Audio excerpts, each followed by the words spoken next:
కొంతమంది లంచగొండి అధికారులు ఓల స్వలాభం కోసం మా డ్రైవర్లను ఇబ్బంది పెడతా ఉన్నారు.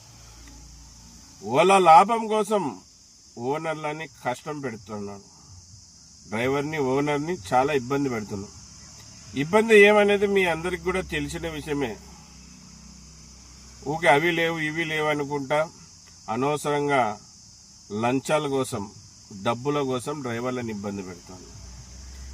బార్డర్ చెక్ పోస్టులలో ప్రైవేటు సిబ్బందిని పెట్టి గూండాలని పెట్టి డ్రైవర్లకి భయభ్రాంతుల్ని చేసి డబ్బులు వసూలు చేస్తున్నారు. అందుకే మేము బార్డర్ చెక్ పోస్టులు వద్దండి.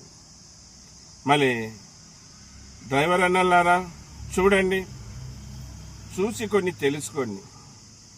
మన గురించి ఈ రాష్ట్ర ప్రభుత్వాలు కేంద్ర ప్రభుత్వాలు ఏ విధంగా ఉన్నాయి? వీళ్ళు మనకు న్యాయం చేస్తారా? వీళ్ళు మనం అడిగింది ఇస్తారా? అంటే ఎవరు కూడా డ్రైవర్ల మీద కొద్దిగంటే కొద్దిగా కూడా ఏ పార్టీకి చెందిన రాజకీయ నాయకులు కూడా చిత్తశుద్ధి అనేది లేదు. డ్రైవర్లు ఎవరైనా ఎలాగైనా నాశనం కానీ, డ్రైవర్లు ఎలాగైనా పోని, మనకేంటి అనే ఉద్దేశంతో అన్ని పార్టీకి చెందిన రాజకీయ నాయకులు ఉన్నారు. ఓన్లీ డ్రైవర్ అవసరం ఎప్పుడు వాళ్ళకి? ఎలక్షన్కి ముందు మాత్రమే.